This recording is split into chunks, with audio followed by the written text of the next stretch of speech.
Magandang araw kapamilya, nagbabagang mga balita, pumuputok ang mga istorya ngayong araw. Live sa ABS-CBN News Channel, Kapamilya Channel, A to Z, Jeepney TV at All TV 2. Mga impormasyong mahalaga live din sa YouTube at TikTok, no more no less, hatid ng TV Patrol Express. Sa ulo ng ating mga balita, naghain ng not guilty plea sa anti-graft court ang 8 opisyal ng Department of Public Works and Highways Mimaropa kaugnay sa umanomalya sa flood control project sa Oriental Mindoro.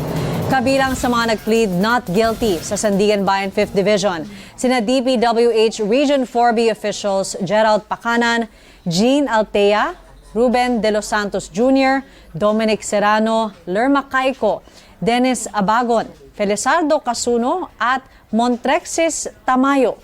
Hiniling naman ng defense panel sa anti-graft court na pigilan ang mga prosecutor na magbigay ng mga panayam sa media tungkol sa kaso.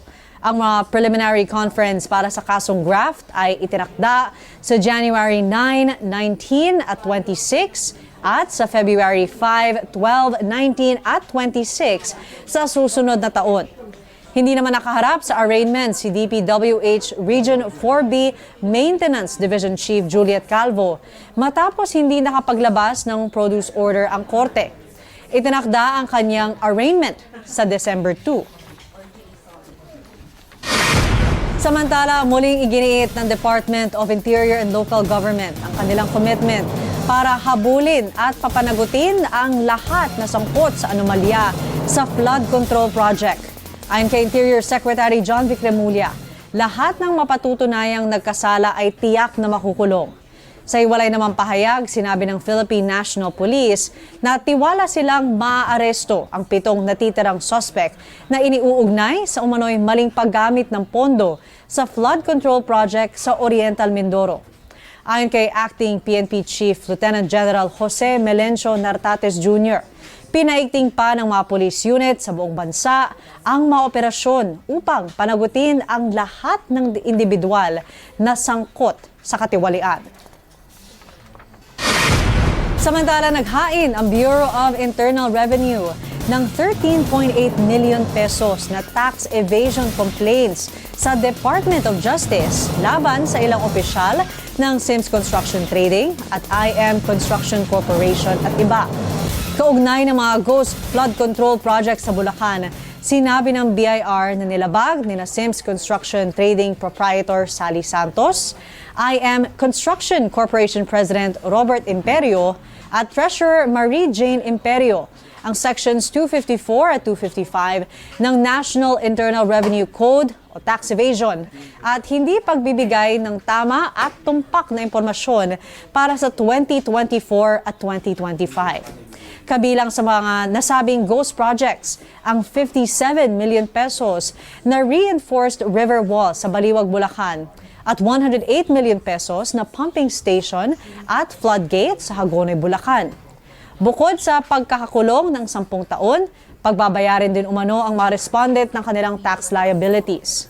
Ito na ang ikatlong batch ng mga reklamong inihain sa DOJ ng BIR kaugnay sa mga maanomalyang flood control projects.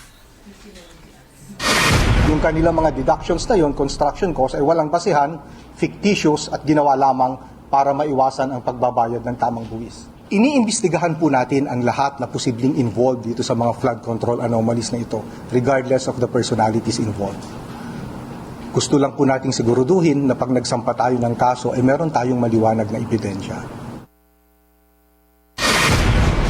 Itinanggi ng legal counsel ng nagbitiw na kongresista na si Zaldico na hindi niya nilapitan si Pangulong Ferdinand Marcos Jr. upang makipag-ayos para sa pagkansela ng pasaporte ng kanyang kliyente. Sa panayam sa ABS-CBN News Channel, sinabi ng abogadong si Rui Rondain na hindi siya at ang kanyang mga tauhan ang lumapit sa Malacanang. Tinawag niya pa ang mga pahayag ni Pangulong Ferdinand Marcos Jr. na isang katawa-tawa na panukala dahil wala sa kanila ang nais makipag-bargain. Matatandaan na una nang sinabi ni Pangulong Marcos na tinangka siyang i-blackmail ng company ko. At hindi na umano maglalabas ng mga video si Ko kung hindi kakanselahin ng mga otoridad ang pasaporte ng dating mambabatas. Tinatayang aabot sa 300,000 ang inaasahang lalahok sa rally laban sa katiwalian sa EDSA People Power Monument sa Linggo, November 30. Ayon sa PNP, binabantayan nila ang nasa higit 20 lugar sa buong Metro Manila. Kabilang dyan ang People Power Monument, EDSA Shrine, Quirino Grandstand at iba pang Freedom Park. Simulaan niya sa Biyernes ay naka-full alert na ang PNP. Dagdag ni Tuanyo, sa ngayon ay ang trillion peso movement pa lang ang nakakuha ng permit para sa rally. Magsisimula ito ng alas 6 ng umaga at magtatapos ng alas 6 ng gabi. Samantala, tiniyak naman ng Manila Police District na kanilang ipatutupad ang maximum tolerance sakaling sumiklab ang tensyon sa malaking rally sa linggo. Ayon kay MPD spokesperson Police Major Philip Ines, nasa 12,000 pulis ang ipakakalat nila sa lungsod ng Maynila. Hihingin din umano nila ang tulong ng karagdagang pulis mula sa Cagayan Valley, Central Luzon, Calabarzon at Bicol Region. Sa ibang balita naman, patay ang isang 22 anyos na call center agent matapos matrap sa sunog sa Barangay Concepcion 1, Marikina City nitong Miyerkules ng hapon. Natutulog ang biktima sa inuupahan niyang kwarto sa Simeona Village nang mangyari ang sunog pasado alas 4 ng hapon.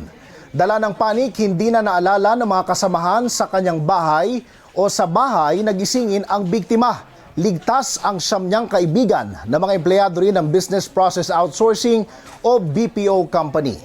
Nagtulong-tulong naman ang 14 na truck ng bumbero para tuluyang maapula ang sunog sa loob lang ng 1 oras.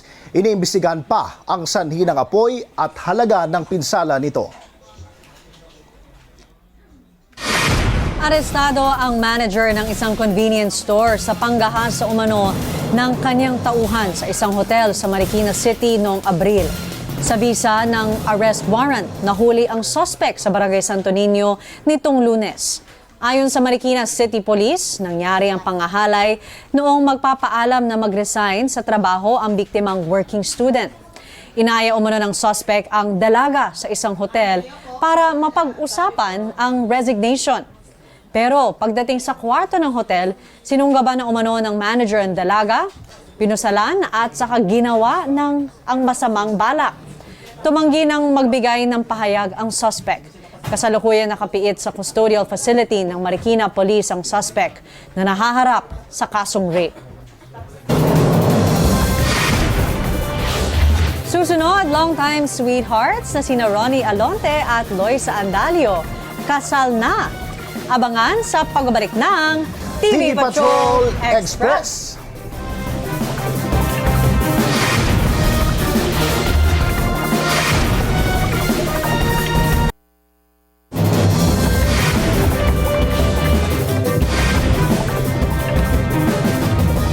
At nagbabalik ang TV Patrol Express. Inihayag ng Department of Foreign Affairs na wala pang Pinoy na kumpirmadong nasawi o nasaktan sa malaking sunog sa isang residential complex sa Hong Kong. Pero ayon sa DFA, meron silang natanggap na unverified reports na may Pinoy domestic workers ang posible umanong natrap sa loob ng gusali. Ayon naman sa Overseas Workers Welfare Administration, isang overseas Filipino worker ang nakakonfined ngayon sa ospital matapos ma-rescue ng Hong Kong authorities. Sa tala ng fire service official sa Hong Kong, umabot na sa 55 ang nasawi dahil sa sunog. Miyerkules pa ng hapon nang sumiklab ang sunog sa 8 tower na apartment complex at hanggang ngayon ay patuloy itong inaapula. Binabantayan umano ng Philippine Consulate General ang sitwasyon doon at patuloy din ang kanilang pagkipag-ugnayan sa otoridad sa Hong Kong.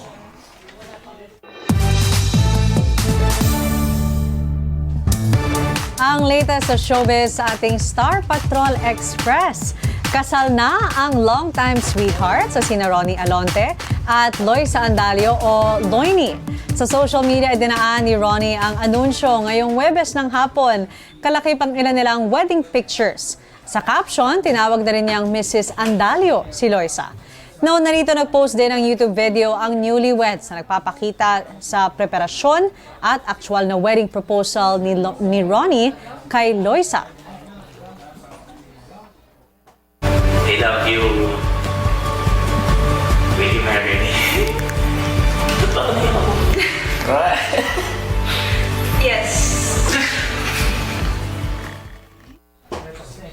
Siyam na taon nang nag-iibigan ng dalawa na nagkasama rin sa ilang proyekto tulad ng Pira-Pirasong Paraiso at Unloving You. Magkasama rin silang dumalo sa Star Magical Christmas nitong linggo kung saan proud na suot ni Loisa ang kaniyang engagement ring.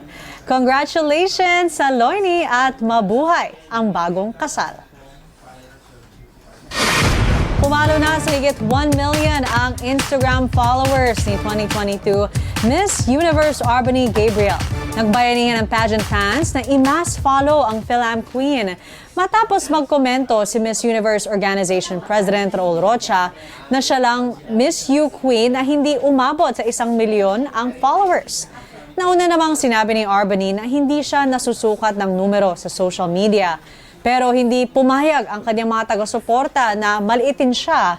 Kaya wala pang isang araw ay biglang dami ang kanyang followers. Sa isang IG post, nagpasalamat si Arbany at muling iginiit na mainam pa rin ang human connection kaysa sa social media count. At yan ang ating Star Patrol Express sa araw na ito.